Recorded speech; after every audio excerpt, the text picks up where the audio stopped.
Hello everyone, कैसे हैं आप सब। उम्मीद करता हूं आप सब बहुत अच्छे होंगे। मेरा नाम है समृत श्रीवास्तव और लेके आया हूं आपके लिए एक और बेहतरीन सेशन। ठीक है ना। तो जैसा कि आपने थंबनेल में देखा होगा, आज हम करने वाले हैं स्टैटिक जीके की ताबड़तोड़ रिवीजन। किसके through? Back to back previous year questions आपके सामने फ्लैश होंगे और एक एक क्वेश्चन बहुत बढ़िया तरीके से मैं आज आपको समझाऊंगा।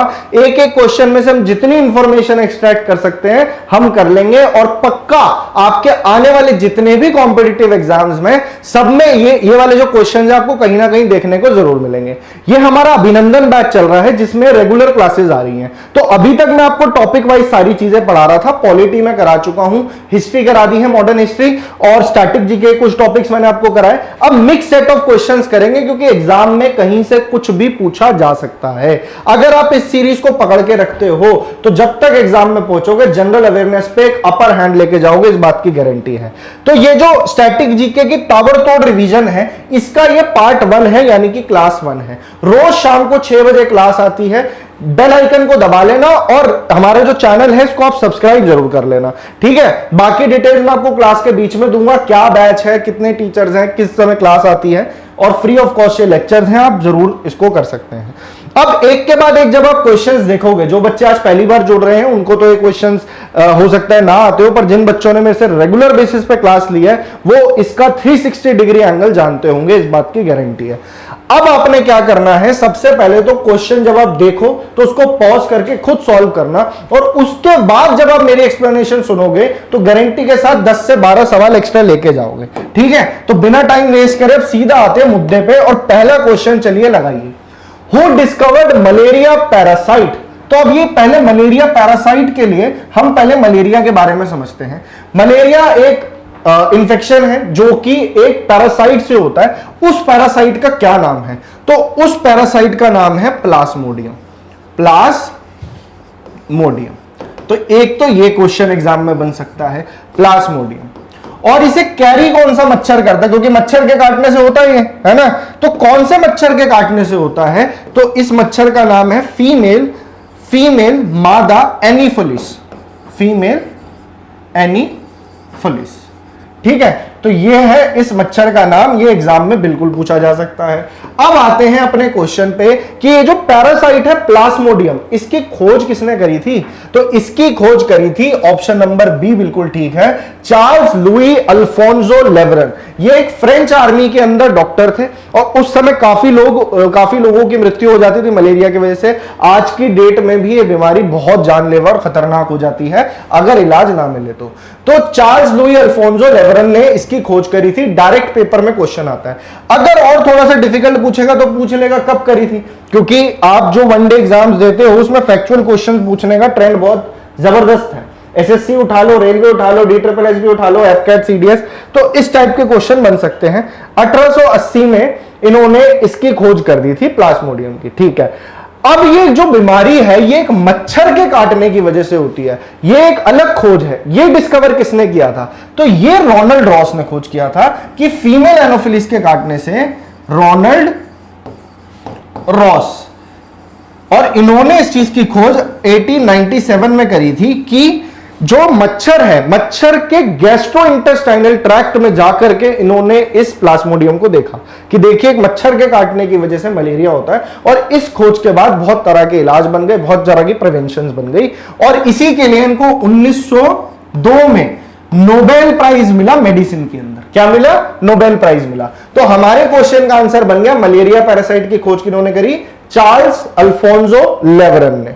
ठीक है। इतना इंपॉर्टेंट है, इतना यहां से आपसे क्वेश्चन बिल्कुल बन सकता है। रोनाल्ड रॉस के बारे में बता दिया। लुईस पास्चर कौन है?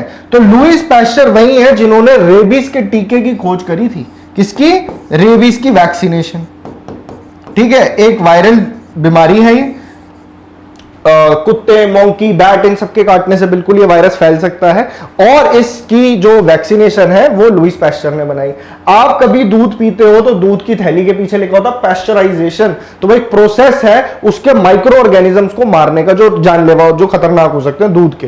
तो उस प्रोसीजर को बोलते हैं पैस्चराइजेशन। उसकी भी इन्होंने बताया था, इन्वेंशन करी थी पैस्चराइजेशन की। तो लुईस पास्चर इन्हीं के नाम पे वो पड़ा। साथ ही इन्होंने एंथ्रैक्स की वैक्सीन की खोज भी करी थी।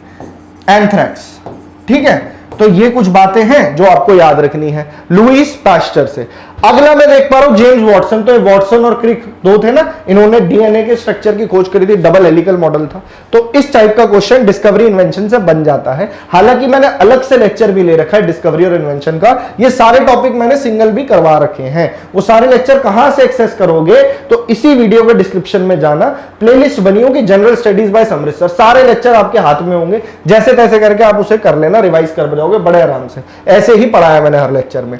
Dash invented the world's first atomic bomb for USA. अब एटॉमिक बॉम्ब की कहानी कहां से शुरू हुई थी, कब गिरे पहली बार एटॉमिक बॉम्ब? एक ही बार यूज हुए हैं, जापान के ऊपर सेकेंड वर्ल्ड वॉर के दौरान।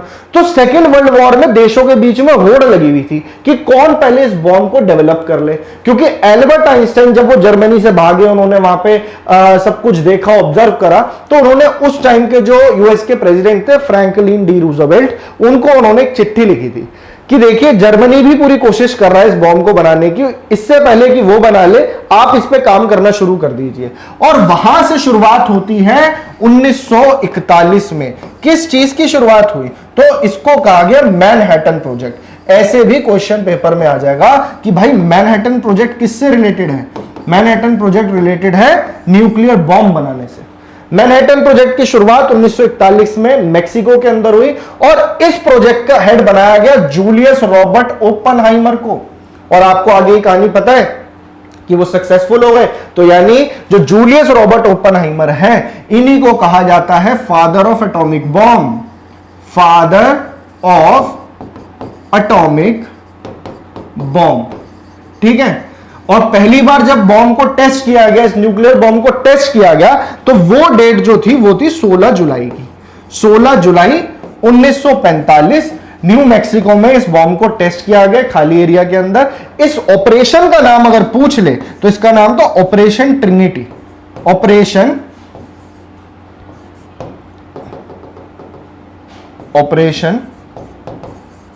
ट्रिनिटी, ठीक है। ये इंपॉर्टेंट कुछ फैक्ट्स हैं, ऐसे डायरेक्ट क्वेश्चन पेपर में बन जाता है। 7 से 8 क्वेश्चन आपके स्टैटिक जीके से आने ही आने हैं। तो ऑपरेशन ट्रिनिटी हो गया, सक्सेसफुल हो गया।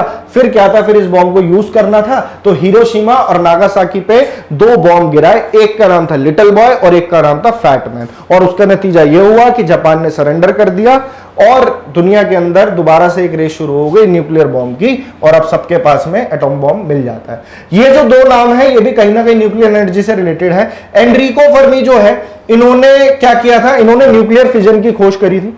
न्यूक्लियर फिजन, जिससे आपके रिएक्टर्स वगैरह चलते हैं, और न्यूक्लियर रिएक्टर पहला ऑटो हैन ने बनाया था, ठीक है। तो ये इंफॉर्मेशन इतनी आपको याद रखनी है। आई होप ये क्वेश्चन क्लियर होगा। अगर कोई भी डाउट आता है कहीं पे तो कमेंट सेक्शन में पूछ लिया कीजिए। चले next. ABO grouping of blood was discovered in dash by Karl Landsteiner. तो क्वेश्चन में ही एक क्वेश्चन का जवाब है कि भैया अगर आपसे पूछ ले कि ब्लड ग्रुप की खोज किसने करी थी, तो 3 ग्रुप्स थे, A, B और O। इन तीनों ब्लड ग्रुप की खोज किसने करी थी? तो ये करी थी कार्ल लैंडस्टीनर ने। तो ये नाम एज इट इज याद रख लेना, बार बार एग्जाम में पूछा जाता है। कार्ल लैंडस्टीनर ने कब करी थी, वो है हमारे क्वेश्चन जो हमारा उसने पूछ रखा है। ये है 1901। और ये क्वेश्चन पहले बता दो, सारे प्रीवियस ईयर क्वेश्चन है अलग अलग एग्जाम के, सिर्फ एसएससी के ही नहीं, रेलवे के, डीएसएसबी के, आपके कांस्टेबल के, और अलग जो डिफेंस एग्जाम्स होते हैं उसके, तो जितने वनडे एग्जाम्स है सबका बढ़िया कॉम्पाइलेशन है यहाँ पे। कार्ल लैंडस्टीनर ने खोज करी, 1901 में करी। कार्ल लैंडस्टीनर का बर्थडे कब होता है? 14 जून को होता है। अब इसका बर्थडे हमें क्यों याद रखना है? क्योंकि इस दिन वर्ल्ड ब्लड डोनर डे भी बनाया जाता है। और ये लेक्चर भी मैं आपका ले चुका हूं पूरा का पूरा, जिसमें मैंने सारे डेज बताए हैं। ब्लड डोनर डे, तो ये इंपॉर्टेंट है, इसे याद रखना है, ठीक है। तो इस क्वेश्चन से इतना ही है, इतना आपको दिमाग में रखनी है चीजें। Next, BC Roy award is given in the field of. BC Roy, ज्यादातर बच्चों को पता होगा बीसी रॉय कौन है। तो बीसी रॉय का जो पूरा नाम है वो है बिधान चंद्र रॉय। बिधान चंद्र रॉय। अब ये थे कौन? ये एक फिजिशियन थे, बेहतरीन डॉक्टर थे, ठीक है। साथ ही ये सीएम रहे बंगाल के, वेस्ट बंगाल के चीफ मिनिस्टर है, ये 2nd चीफ मिनिस्टर थे वेस्ट बंगाल के। और इनको भारत रत्न भी मिला हुआ है। तो ये डॉक्टर से थे, तो डॉक्टर से रिलेटेड है, यानी बीसी रॉय अवार्ड किस फील्ड में दिया जाता होगा? मेडिसिन में दिया जाता है, डॉक्टर की फील्ड में दिया जाता है, और इंडिया का हाईएस्ट ऑनर है जो किसी डॉक्टर को दिया जाता है। अब सवाल बनता है ये अवार्ड दिया किस दिन जाता है? तो ये दिया जाता है भैया जुलाई 1 को। अब जुलाई 1 आप रिलेट कर पाएंगे, क्यों? क्योंकि जुलाई 1 को होता है नेशनल डॉक्टर्स डे। क्या होता है? National doctors day. ठीक है जी, नेशनल डॉक्टर्स डे होता है। ये नेशनल डॉक्टर्स डे इस दिन क्यों होता है? क्योंकि इसी दिन विधान चंद्र रॉय जी का हैप्पी बर्थडे होता था।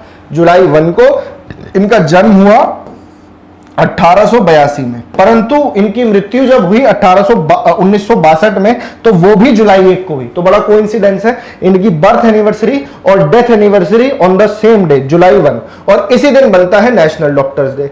अगर पूछ ले पहला बीसी रॉय अवार्ड किसको दिया गया था, तो बीसी रॉय अवार्ड पहला संदीप मुखर्जी जी को दिया गया था। संदीप मुखर्जी। ठीक है, स्टैटिक जीके में हमें ऐसे ही चीजों को टारगेट करना है एक एक जगह पे, ताकि क्योंकि नंबर ऑफ क्वेश्चंस इतने ज्यादा हैं, डाटा इतना ज्यादा है, कितना रिमेंबर करोगे? ऐसे ही प्रैक्टिस आपको रोज बनानी है। आधा से 1 घंटे की क्लास होगी, रोज जुड़ना है इस लेक्चर से आपने। The first Bharat Ratna award of independent India was given to, यहां पे बात हो रही है भारत के सबसे ऊपर जो आपका सिविलियन अवार्ड है, हाईएस्ट सिविलियन ऑनर इसे कहा जाता है भारत रत्न। अब भारत रत्न सबसे ऊपर, उसके नीचे पद्म विभूषण, फिर पद्म भूषण और फिर पद्मश्री, हाईएस्ट सिविलियन ऑनर्स होते हैं ये। नंबर 1 पे आता है भारत रत्न। भारत रत्न से कुछ फैक्ट्स हैं जो आपको याद रखने हैं, जो एग्जाम में बार बार पूछा जाता है। एक तो ये ईयर याद रखना, क्योंकि इसी ईयर से शुरू हुए थे भारत रत्न अवार्ड। अब इसी साल सबसे पहले भारत रत्न अवार्ड दिए गए, मैक्सिमम 3 लोगों को दिया जा सकता है एक बार में, तो मैक्सिमम दिया जाता है इनको। और 1954 में किन किन को दिया गया, तो नाम लिख लीजिए, 3 लोग थे, सीवी रमन। तो इधर तो आपको आंसर मिल गया, the first Bharat Ratna award of independent, हाँ जी सीवी रमन। साथ ही मिला एस राधाकृष्णन, सर्वपल्ली राधाकृष्णन, हमारे देश के पहले वाइस प्रेसिडेंट राधा कृष्णन, यहां लिख रहा हूं मैं आपके लिए बड़ा बड़ा। और एक आप लिख लीजिए सी राजगोपालचारी, सी राजगोपालचारी। कौन थे? ये इंडिया के आखिरी गवर्नर जनरल थे और पहले इंडियन गवर्नर जनरल थे इंडिपेंडेंट इंडिया के अंदर। तो सी राजगोपालचारी हो गया, एस राधाकृष्णन, सीवी रमन। और क्या क्वेश्चन पूछ लेगा? अभी लेटेस्ट कब दिया गया था ये अवार्ड? तो 2020 में नहीं दिया गया, 21-22 में नहीं दिया गया, 2019 में दिया गया था। 2019 में 3 लोगों को मिला, एक भूपेन हजारिका को, एक प्रणब मुखर्जी, क्योंकि प्रणब मुखर्जी बार बार नाम पूछा जाता है, प्रणब मुखर्जी। ठीक है, इनको मिला भारत रत्न।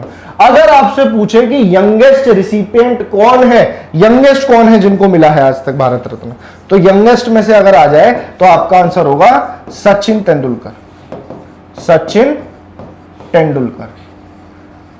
और अगर पूछ ले ऐसा कोई है जो कोई फॉरेनर हो और उसे मिला हो भारत रत्न, इंडियन ना हो, तो 2 लोग थे। एक तो नेल्सन मंडेला आपको याद रखने हैं, जिन्होंने अपार्थाइड सिस्टम खत्म किया अफ्रीका के अंदर, और साथ ही आपको याद रखना है खान अब्दुल गफ्फार खान। ठीक है, फ्रंटियर गांधी के नाम से उन्हें जाना जाता था। तो ये 2 नाम याद रखने हैं। चलिए, भारत रत्न से ऐसे ही क्वेश्चंस आपके पेपर में बनते हैं, जो पॉसिबल थे वो मैंने आपको बता दिया। आगे और तरह के क्वेश्चन बनेंगे तो उसमें हम सारी चीजें कवर कर लेंगे। अभी चलेंगे लेक्चर 20-30 दिन, इतनी बढ़िया स्टैटिक जीके की रिवीजन हो जाएगी, मजा आ जाएगा आपको। तो अब ये लेक्चर आपको रोज फॉलो करने हैं। When was the Rajiv Gandhi खेल रत्न अवार्ड इंस्टीट्यूटेड, यानी कि कब शुरुआत हुई राजीव गांधी खेल रत्न अवार्ड की? राजीव गांधी खेल रत्न अवार्ड स्पोर्ट्स ऑनर सबसे बड़ा है इंडिया का, हाईएस्ट स्पोर्ट्स ऑनर होता है, इससे ऊपर कोई अवार्ड नहीं है इंडिया के अंदर। तो इसकी शुरुआत कब से हुई थी? 1991 से 92 के बीच में। और इससे पहले जो थे अर्जुना अवार्ड सबसे ऊपर आते थे, अभी वो 2nd नंबर पे आते हैं। तो राजीव गांधी खेल रत्न अवार्ड का नाम अब हो गया मेजर ध्यानचंद खेल रत्न अवार्ड। तो ये नाम याद रखना, मेजर ध्यानचंद खेल रत्न अवार्ड अब इन्हें कहा जाता है। ठीक है जी, बेहतरीन से बेहतरीन खिलाड़ियों को, अलग अलग फील्ड के लोगों को दिया जाता है। और अगर आपसे पूछ ले सबसे पहले रिसिपिएंट कौन थे, इसके सबसे पहले व्यक्ति कौन थे जिनको मिला था, तो चेस्ट मास्टर थे विश्वनाथन आनंद, विश्वनाथ आनंद। ठीक है जी, सिंपल है ये, याद रहेगा। और हाँ, लेटेस्ट भी आपसे पूछ सकता है, तो 2022 के विनर में उनको बता देता हूं आपको। तो एक टेबल टेनिस प्लेयर है, टीटी प्लेयर, तो आपसे भी पूछ सकता है कि व्यक्ति का नाम दे देगा, स्पोर्ट्समैन का नाम दे देगा और बोलेगा किस स्पोर्ट्स से रिलेटेड है। तो टेबल टेनिस प्लेयर है शरद कामत, शरद कामत, इनको मिला है मेजर ध्यानचंद खेल रत्न। ठीक है, तो इतनी इंफॉर्मेशन आई होप इनफ है। 91 92 में इनकी शुरुआत हो गई थी। चलिए नेक्स्ट क्वेश्चन देखते हैं। Which among the following is not a peacetime gallantry award given by the government of India? इनमें से कौन सा ऐसा अवार्ड है जो पीस टाइम में नहीं दिया जाता? तो देखिए, जो गैलेंट्री अवार्ड्स होते हैं वो आर्मी पर्सनल को दिए जाते हैं और इसमें दो कैटेगरी होती है, एक होती है वॉर टाइम और एक होती है पीस टाइम। ठीक है, कई बार बच्चों को कंफ्यूजन होता है, तो मैं आपको एक जगह पे लिख के सारे बता देता हूं। सबसे ऊपर आते हैं परमवीर चक्र। इसी तरह से जो मैं क्रोनोलॉजी बता रहा हूं वो याद रखना, फिर इसमें से वॉर टाइम और पीस टाइम में आपको बता दूंगा। सबसे ऊपर हो गए परमवीर चक्र, ठीक है। उसके बाद आता है अशोक चक्र, अशोक चक्र, ठीक है, ये याद रखना। उसके बाद आता है महावीर चक्र, महावीर चक्र, एमवीसी करके लिख रहा हूं मैं। उसके बाद में आपका आएगा कौन सा? कीर्ति चक्र, कीर्ति चक्र। ये क्रोनोलॉजी भी बिल्कुल एग्जाम में पूछी जा सकती है। तो जो जो मैं बता रहा हूं, मेरी मुंह से निकली एक एक बात, इस क्लास में जो भी आप सीखोगे, जो भी मैं आपको बता रहा हूं, वो बाय वर्ड टू वर्ड आपको याद रखनी है चीजें। ठीक है, तो क्लियर इंडिकेशन, क्लियर इंस्ट्रक्शंस मैं आपको दे रहा हूं, तो याद रखना। परमवीर चक्र, अशोक चक्र, महावीर चक्र, कीर्ति चक्र, और उसके बाद आ गया वीर चक्र, और सबसे लास्ट में आ गया शौर्य चक्र। ठीक है, तो ये तो हो गई आपकी जो हायरार्की है, ऑर्डर ऑफ प्रेसिडेंस है। अब इसमें आपको कैटेगरी क्या बांटनी है? देखिए, जिन पर मैं अंडरलाइन कर रहा हूं, अशोक चक्र, शौर्य चक्र और कीर्ति चक्र, तो ये तीनों होते हैं आपके पीस टाइम।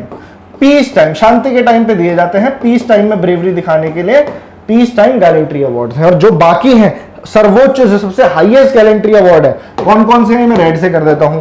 एक तो हो गया परमवीर चक्र, एक हो गया महावीर चक्र और एक हो गया वीर चक्र। तीनों में वीर शब्द कॉमन है और ये तीनों दिए जाते हैं वॉर टाइम के अंदर, वॉर टाइम में। अब कंफ्यूजन दूर हो गया होगा। तो अब इतनी इंफॉर्मेशन जो मैंने आपको दी है, उसके बेसिस पे आप इस क्वेश्चन को सॉल्व कर सकते हो। क्या है कि क्वेश्चन पूछ रहा है not a peace time gallantry award, तो पीस टाइम में अशोक चक्र है, वीर चक्र नहीं है, तो आपका आंसर हो जाएगा बी वीर चक्र। शौर्य चक्र भी है, कीर्ति चक्र भी है। ठीक है, ऑर्डर ऑफ प्रेसिडेंस भी बता दिया। और क्या क्वेश्चन बन सकता है? परमवीर चक्र देखिए, आज तक सिर्फ 21 आर्मी पर्सनल्स को दिया गया है और 21 में से एक लौते ऐसे एक एक्सेप्शन है जिनको एयरफोर्स के थे और उनको मिला था। तो ये एक्सेप्शंस पेपर में बन जाती हैं। तो पहले तो आपको याद रखना है इस एक्सेप्शन के बारे में, ये एक्सेप्शंस थी कौन सी। तो एयरफोर्स के जो पर्सनल थे उनका नाम था फ्लाइंग ऑफिसर निर्मल जीत सिंह सिखो, निर्मल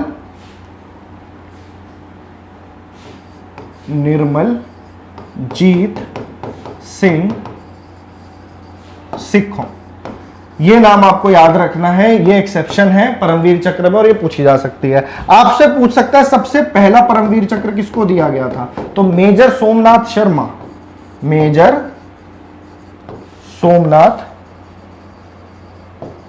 शर्मा। हम एक क्वेश्चन के थ्रू ही उसके आसपास बनने वाले सारे क्वेश्चंस अच्छे से रिवाइज कर लेते हैं। अगर आप ये पूरी सीरीज देख लेते हो मेरी जनरल अवेयरनेस वाली, तो जनरल अवेयरनेस में कभी नहीं अटकोगे, इस बात की गारंटी है। और बाकी सारे टीचर्स की प्लेलिस्ट भी आपको इसी डिस्क्रिप्शन बॉक्स में मिल जाएंगी, उनके बारे में मैं आपको आगे बताऊंगा लेक्चर में। तो अगर यहां तक देखा है, एंड तक देख के जाना इस लेक्चर को, तभी फायदा होगा। आगे, the Nobel prize for first awarded in year. अब अगर आपने मेरे लेक्चर्स देखे हैं, उसमें मैंने नोबेल प्राइज के बारे में आपको एक बड़ी इंटरेस्टिंग स्टोरी बताई थी, एक बार फिर से बता देता हूं। नोबेल प्राइज की शुरुआत कैसे हुई थी? एक साइंटिस्ट थे, ठीक है, ये स्वीडन के साइंटिस्ट थे। काफी इन्होंने किस चीज की खोज करी थी? पहली चीज तो इन्होंने डायनामाइट की खोज करी थी। और यहां पे मैं बात कर रहा हूं एल्फ्रेड नोबेल की। पेपर में क्वेश्चन आता है किनके नाम पे नोबेल प्राइजेस की शुरुआत हुई? एल्फ्रेड नोबेल के नाम पे हुई। इन्होंने ही शुरू करवाए थे नोबेल प्राइजेस। एल्फ्रेड नोबेल ने किस चीज की खोज करी थी? तो डायनामाइट की, डायनामाइट की खोज करी थी। इतनी बड़ी खोज इन्होंने मतलब इन्वेंट किया था डायनामाइट। अब बात आती है कि इनको कहां से दिमाग में आया कि नोबेल प्राइज शुरू किया जाए। एक्चुअली क्या हुआ था, 1888 1887 के आसपास अखबार में ओबिचुरी छुप गई थी इनके नाम की, ऐसा लिखा गया कि इनकी डेथ हो गई है, जबकि हुई नहीं थी, इनके ब्रदर की हुई थी। तो मिस्टेकन आइडेंटिटी के चलते नाम जो है, नाम की वजह से इनके ब्रदर का नाम की जगह इनका नाम आ गया अखबार में, और किसी ने लिख दिया कि दुनिया में विनाश फैलाने वाले की मृत्यु हो गई है। तो डायनामाइट की क्योंकि इन्होंने खोज करी थी, इसलिए इनको यह चीज रियलाइज हुई कि मेरे मरने के बाद क्या लोग मुझे ऐसे याद करेंगे। तो इन्होंने उस दिन डिसाइड कर लिया कि जब मैं मर जाऊंगा तो मेरी जितनी धन संपत्ति है, अपनी विल बना के गए कि ये नोबेल प्राइजेस को शुरू करने में काम आएगी। और दुनिया के आज की डेट में हाईएस्ट प्रेस्टिजियस अवार्ड है नोबेल प्राइजेस। तो यहां से कहानी शुरू हुई नोबेल प्राइज की। इनकी डेथ हो गई थी 1896 के आसपास, और पहले नोबेल प्राइज की शुरुआत हुई 1901 में। अब इससे रिलेटेड और क्या फैक्ट्स आपको याद रखने हैं? एक तो हो गया अल्फ्रेड नोबेल, डायनामाइट की खोज 1901 में शुरुआत, और पूछ लेगा कि भैया ये अवार्ड्स दिए कहां पे जाते हैं। तो ये कहां के साइंटिस्ट बताए मैंने आपको? स्वीडन के बताए। तो स्टॉकहोम स्वीडन के अंदर ही ये दिए जाते हैं, स्टॉकहोम स्वीडन। ठीक है जी।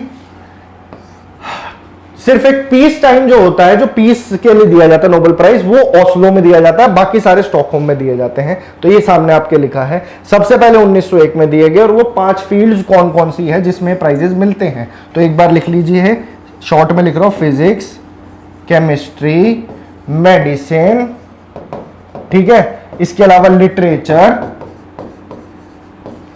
और पीस। ये तो वो अवार्ड्स हैं जो शुरुआत में शुरू किए गए थे 5 कैटेगरी में। इसमें एक कैटेगरी और ऐड कर दी गई थी। तो इसमें ऐड हुए थे इकोनॉमिक्स में दिए जाने वाले प्राइज, और उसको कहा जाता है स्वेरिजेस रिक्सबैंक प्राइज। रिक्सबैंक, ये नोबेल प्राइज होते हैं इकोनॉमिक्स की फील्ड में, स्वेरिजेस रिक्सबैंक। पूछ लेगा कौन से ईयर में दिए जाने लगे, तो 1968-69 से इसकी शुरुआत हो गई थी। ठीक है, तो ये सारी इंफॉर्मेशन याद रखनी है। कब दिए जाते हैं ये अवार्ड, ये डेट भी इंपॉर्टेंट है। क्यों दिए जाते हैं इस डेट पे? पहले तो डेट सुनिए कब दिए जाते हैं। हर साल 10 दिसंबर को ये अवार्ड्स, पहले अनाउंस हो जाती है लिस्ट, पर ये अवार्ड सेरेमनी जो होती है वो 10 दिसंबर की होती है। क्यों? क्योंकि इस दिन अल्फ्रेड नोबेल की डेथ हुई थी। ठीक है, तो लॉजिक बनाती है ये चीज। और मैंने आपको बता दिया स्टॉकहोम स्वीडन में दिए जाते हैं। एक जो पीस प्राइज है वो ओस्लो में दिया जाता है, और इकोनॉमिक्स का ऐड हो गया 1969 में। सबसे पहला किसको मिला था नोबेल प्राइज? तो फिजिक्स के ज्यादातर पूछे जाते हैं, WC रोएंटजन। तो मैं यहां लिख देता हूं आपके लिए, विलियम कॉनराड रोएंटजन। ज्यादातर बच्चों को पता होगा कौन है ये। तो ये वो है जिन्होंने एक्सरेस की खोज करी थी। किसकी खोज करी थी? एक्सरे की। ये सारी चीजें मैंने आपके सामने लिख दी है। तो इस तरीके से कहते हैं क्वेश्चन को अच्छे से एनालाइज करना। अब आगे पीछे ऊपर नीचे जहां से भी सवाल बनेगा, आप बिल्कुल एग्जाम में सक्षम हो उस सवाल को सॉल्व करने के लिए। लेक्चर अच्छा लगता है तो पहली बात तो उसको शेयर जरूर करना है। आप लोग शेयर नहीं कर रहे हैं, ये मेरी आपसे शिकायत है। तो इसको बिल्कुल आप शेयर कीजिए, और रेगुलर क्लास में बनना है, तभी ये चीजें समझ में आएंगी। 10-20 दिन अगर इस सीरीज को भी आपने देख लिया तो आप कंफर्म बता रहे हो जनरल अवेयरनेस के अंदर अपना जो स्कोर है 100% बढ़ा के जाओगे। Next question, in which of the following fields medal is given. और मैंने बता दिया प्लेलिस्ट कहां है, डिस्क्रिप्शन में। फील्ड्स मेडल की बात कर रहा है, तो ये बहुत कॉमन क्वेश्चन है। फील्ड्स मेडल किस फील्ड में दिए जाते हैं, यही है ना क्वेश्चन। हाँ, फील्ड्स मेडल किस फील्ड में दिए जाते हैं? तो एक कैनेडियन मैथमेटिशियन थे, उनका नाम था जॉन मार्शल फील्ड। ठीक है ना, तो इन्हीं के नाम पे ये अवार्ड दिए जाते हैं। क्या थे वो? मैथमेटिशियन थे। तो मैथमेटिक्स की फील्ड में हाईएस्ट ऑनर होता है ये, और इसी को कहा जाता है Nobel prize of maths, Nobel prize in mathematics. क्योंकि उधर मैथमेटिक्स की फील्ड में नहीं मिल रहे थे, तो इसी को मान लिया गया कि सबसे सर्वोच्च, सबसे ऊपर यही होते हैं। एक सशस्त्र रामानुजन प्राइज भी होता है, वो भी मैथ्स में दिया जाता है। और इस प्राइज की भी एज कैटेगरी है कि जो 40 साल इसकी मैक्सिमम एज होगी, 40 ईयर से जो कम लोग होंगे, उन्होंने मैथ्स की फील्ड में कुछ बड़ा उखाड़ा है, तो उनको मिलता है फील्ड्स मेडल। ठीक है, और इसकी जो शुरुआत हुई थी फील्ड्स मेडल की, वो 1936 में हुई थी। तो ये सारी इंफॉर्मेशन है, इसे याद कर लेना। बहुत इजीली मैंने आपको एक जगह पे ऑर्गेनाइज्ड वे में कंटेंट दे रहा हूं कि क्वेश्चन से मिलती जुलती चीजें सारी आपको एक साथ मिल जाए। ठीक है जी। अब बुक से क्वेश्चन आया है, who is the author of the book a suitable boy. चलिए इस क्वेश्चन को भी देख लेते हैं। इसमें सारे ही ऑथर इतने मतलब इंपॉर्टेंट है कि सबकी बुक्स हमको एक बार रिवाइज कर लेनी चाहिए। तो पहले नंबर पे आते हैं हमारे विक्रम सेठ। तो विक्रम सेठ जो है, इनको कई सारे अवार्ड्स मिले, इन्हें पद्मश्री भी मिला हुआ है, इन्हें साहित्य अकादमी अवार्ड, प्रवासी भारतीय अवार्ड, कई तरह के अवार्ड से नवाजा गया। बहुत बड़े ऑथर है और कई एक प्लेटफॉर्म पे इनके इस नॉवल के ऊपर वेब सीरीज भी है, अ सूटेबल बॉय। तो इनकी एक किताब है अ सूटेबल बॉय। साथ ही इनकी एक याद रख सकते हो आप, the Golden Gate, the Golden Gates. अब नाम से देख लो, जैसे सेठ आदमी है, गोल्डन गेट में ही रहेंगे, गोल्ड का गेट बनवा रखा है, ऐसे कुछ ट्रिक बना के फनी सी, जो भी आप रिलेट कर सकते हो याद कर लेना।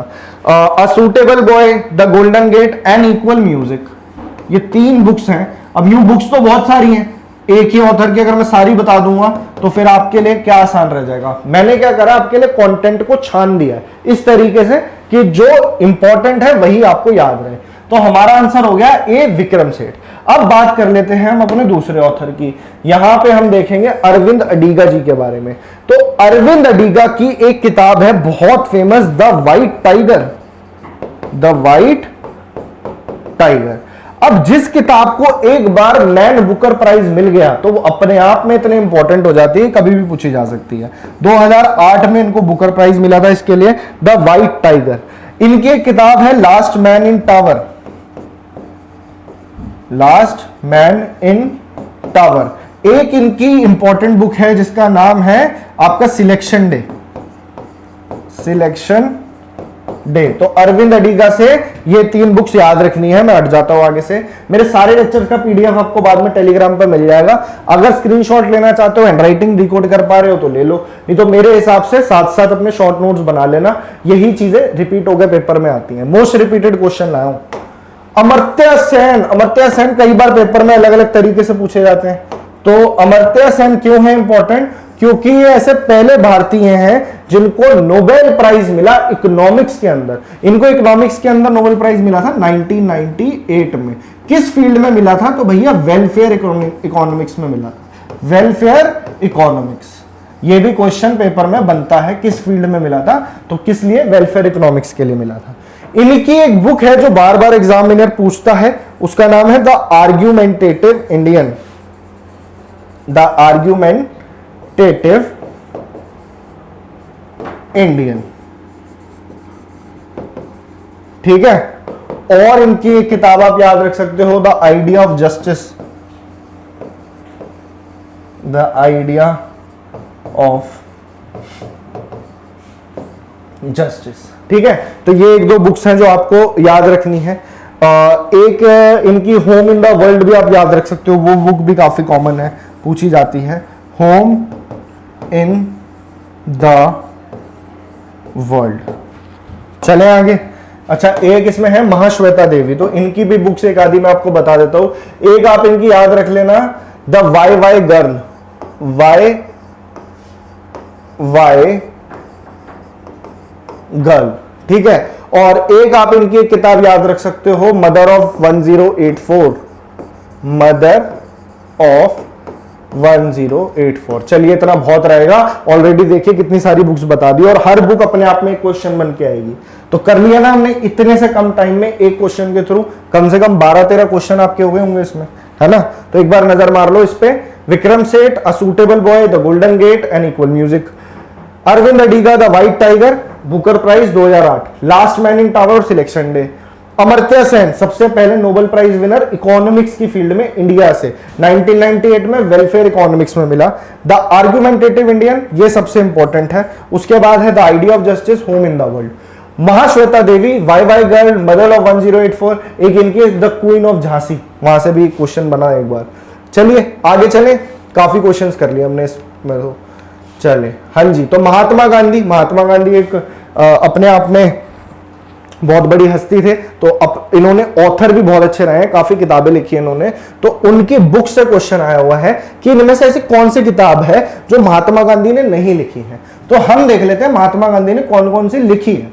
तो मैं यहाँ पे टिक करता जा रहा हूं, इसे याद रखना। The story of my experiments with truth, इनकी ऑटोबायोग्राफी है 1922-1921 तक का टाइम पीरियड तक की, ठीक है। इसमें काफी चीजें इन्होंने बताई है अपने बारे में, तो बहुत अच्छी किताब है the story of my experiments with truth, Gandhi ji की लिखी हुई है। India of my dreams, Gandhi ji की लिखी हुई है। की टू हेल्थ, हेल्थ उनकी अच्छी थी, हमेशा भागते दौड़ते रहते थे, और आपने देखा ही है कि मात्र एक धोती में घूमते रहते थे, ना ठंड लगती थी ना गर्मी। तो जिसको हेल्थ के बारे में इतना कुछ पता है तो किताब तो लिख ही सकता है।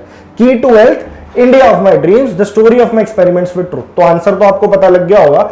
एक बुक इनकी याद रखनी है आपको, हिंद स्वराज, ये बहुत कॉमन है और पेपर में बन जाती है। एक आपको याद रखना है गोखले, ये इनकी किताब थी गोखले माय पॉलिटिकल गुरु, और आपसे ये क्वेश्चन डायरेक्टली बन जाता है पेपर में कि गोपाल कृष्ण गोखले जो थे वो किसके पॉलिटिकल गुरु थे। तो गांधी जी ने खुद क्लेम किया था गोखले इज माय पॉलिटिकल गुरु, ठीक है। तो ये 5 किताबें हैं जो महात्मा गांधी से आपको ध्यान रखनी है। नेक्स्ट इसमें लिखा हुआ है द स्पिरिट ऑफ इंडिया, तो द स्पिरिट ऑफ इंडिया, ठीक है। यहां मैं नाम लिख रहा हूं बुक्स के, आप गेस करना किसने लिखी है। एक आप लिख लो इनकी टर्निंग पॉइंट्स, टर्निंग पॉइंट्स, ठीक है। हुआ गैस, नहीं हुआ, एक और नाम लिख लो, इग्नाइटेड माइंड्स, अब तो हो गया होगा, और अब भी नहीं हुआ तो इस बुक के बाद कंफर्म हो जाएगा, विंग्स ऑफ फायर, ठीक है। तो अब आप समझ गए होंगे कि ये सारी बुक्स किन्होंने लिखी हैं। तो ये लिखी है हमारे देश के 11th president Abul Pakir Jainulabdeen Abdul Kalam, APJ Abdul Kalam, ठीक है। तो ये कुछ पॉइंट्स थे, कुछ बुक्स थी जो आपको याद रखनी है। अगर यहां तक लेक्चर देखा, 2-3 क्वेश्चन और बचे, फिर कल हम इसको और आगे ले जाएंगे इस क्लास को। Who is the author of the book name the race of my life, बहुत इंपॉर्टेंट क्वेश्चन है भाई। क्यों है? क्योंकि इस क्वेश्चन के थ्रू ये फैक्ट तो है ही है, तो बहुत सारी बुक्स में आपको बताने वाला हूं जो स्पोर्ट्स पर्सनैलिटीज से रिलेटेड है और आपको बाय हार्ट याद रखनी है, ठीक है। तो एक एक करके कवर करते हैं। यहां पे बात कर रहा है the race of my life, तो डायरेक्टली लिंक कर दो। अब यार ये तो गलत हो गया, अनिल कुंबले नहीं। The race of my life कौन भागते रहते थे हमेशा? मिल्खा सिंह, ठीक है। मिल्खा सिंह आराम से रिलेट हो जाएगा, रेस ऑफ माई लाइफ। साथ ही एक बुक आप लिखेंगे a shot at history, a shot at history. Shooting में इंडिया को ओलंपिक्स में गोल्ड जिताने वाले कौन थे? अभिनव बिंद्रा, अभिनव बिंद्रा, ठीक है। तो एक तो ये नाम याद रखना। साथ ही unbreakable, unbreakable MC Mary Kom, MC Mary Kom. चलिए 2 बुक्स हो गई, अ शॉर्ट एट हिस्ट्री हो गई, अनब्रेकेबल काफी मजबूत थी, उन्हें कोई तोड़ नहीं सकता, ऐसे याद रख लो, MC Mary Kom. Sania Mirza की एक आप याद रखेंगे, ace against odds, ace against odds, Sania Mirza. अब हमें क्वेश्चन एक मिल गया, तो इसी के थ्रू हम सारे स्पोर्ट्स के जितने आएंगे हमें, हम उतने रिवाइज कर लेंगे। एस अगेंस्ट ऑड्स हो गया। ऑप्शन उठा लो, क्रिस गेल, तो क्रिकेट से रिलेटेड है, तो क्रिस गेल की किताब है जो आपको याद रखनी है। इसका नाम क्या है? एक सेकेंड, मैं पेन अलग कर देता हूं, चलिए रेड से कर लेते हैं, ठीक है। तो क्रिस गेल की आप याद रखेंगे सिक्स मशीन, सिक्स मशीन, खतरनाक बैट्समैन है, जब देखो छक्के चौके मारता रहता है, तो सिक्स मशीन इनकी किताब का नाम है। अनिल कुंबले, इनकी बुक है wide angle, wide angle. I hope आपको क्लैरिटी के साथ दिख रहा होगा, मैं वैसे भी काफी बड़ा बड़ा लिखता हूं, ठीक है। अगर कोई डाउट हो तो बिल्कुल comment section. Kapil Dev, straight from the heart, काफी अगर आपने इनके इंटरव्यूज वगैरह देखे तो काफी इमोशनल टाइप के इंसान है, और इमोशनल इंसान हमेशा अपने दिल से बात करता है। Straight from the heart.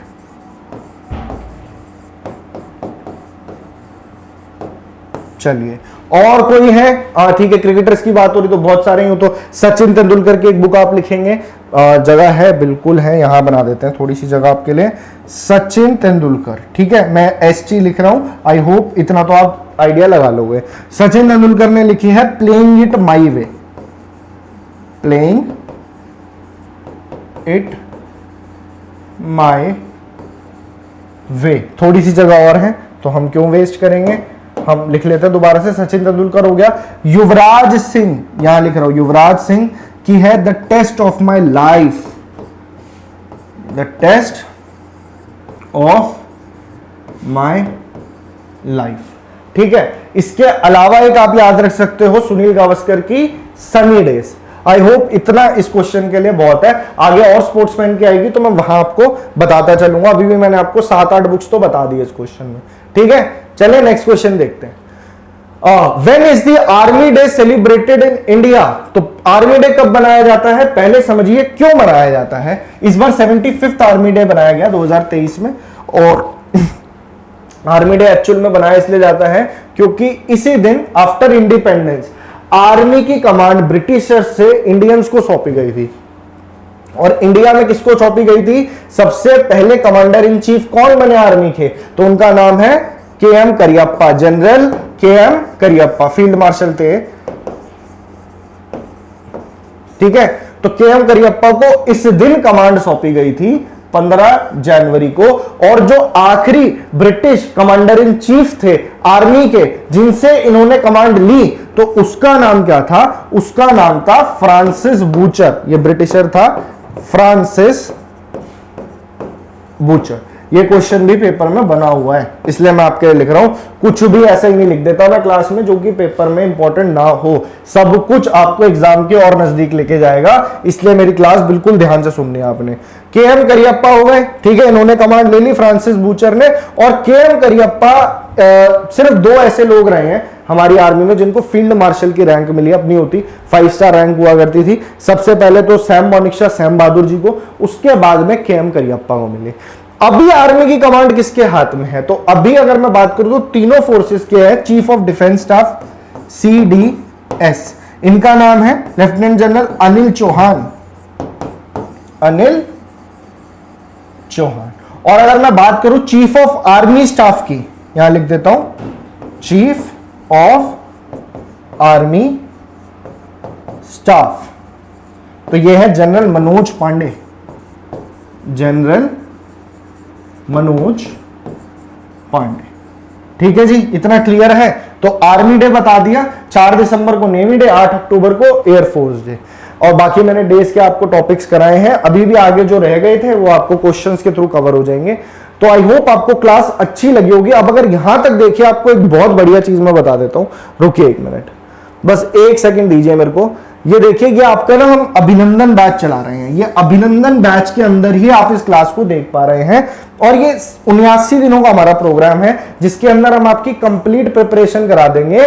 CGL 2023 ही नहीं बल्कि इसकी तरह और जितने एग्जाम आप टारगेट कर सकते हो, CHSL, MTS, ठीक है, CPO उठा लो, रेलवे उठा लो, FCAT उठा लो, CDS, CPF, सब एग्जाम्स के लिए वन स्टॉप डेस्टिनेशन है रेडियन लर्निंग पे आपका अभिनंदन बैच। अब इस बैच की टाइमिंग क्या है? रेगुलर बेसिस पे मेरा नाम है समृद्ध श्रीवास्तव, मैं आपकी जनरल अवेयरनेस की क्लास लेता हूं रोज शाम को 6 बजे, जिसमें polity, history, geography, static GK ये सारे टॉपिक्स मैं आपको कवर करवा रहा हूं। बात आती है इनकी, तो ये है आपके साइंस में जादूगर, जो अगर आपको साइंस पढ़ने में दिक्कत आती है तो फिजिक्स, केमिस्ट्री और बायो ये आपको अभिषेक सर एकदम टिच करवा देंगे। 7 बजे इनकी क्लास आती है रेगुलर बेसिस पे। ठीक है, इनकी प्लेलिस्ट भी आपको वहीं मिलेगी। देन कम्स इंग्लिश के आपके टीचर, तो इनका नाम है कपिल सर, और इनकी क्लास रोजाना शाम को 8 बजे आती है। ऑलमोस्ट इनका कोर्स काफी हद तक खत्म हो गया है। तो एक ही सिंगल प्लेलिस्ट से without giving a single penny you can prepare for your upcoming exams. ठीक है, तो सबकी एक एक प्लेलिस्ट बनी हुई है, आप बिल्कुल जाके चेक कर सकते हो। और यहां पे आए आपके रोहित सर, बेहतरीन तरीके से रीजनिंग की प्लेलिस्ट है, वो रीजनिंग जाके चेक करिए। 9 बजे इनकी क्लास आती है। तो जो बच्चा जो सा सब्जेक्ट पढ़ना चाहता है तो मोस्ट वेलकम, आप सारे सब्जेक्ट्स पढ़िए और चैनल को सपोर्ट कीजिए, जितना हो सके इसको शेयर करना। I hope you will do well in your exams. तो मिलता हूं मैं आपसे नेक्स्ट क्लास में। कल एक और बेहतरीन टॉपिक इसी तरीके से अभी रिवीजन चलाते हैं। आज इसकी स्टैटिक जी के ताबड़तोड़ वाले सेशन की पहली क्लास थी, कल इसकी दूसरी, तीसरी, तो सारे क्वेश्चंस को हम कवर करते चलेंगे। ठीक है ना। आई होप सेशन में आपको मजा आया होगा और बढ़िया आपने प्रैक्टिस करी होगी। तो मैं आपसे कल मिलूंगा सेम टाइम 6 बजे। Thank you so much and keep learning. Thank you.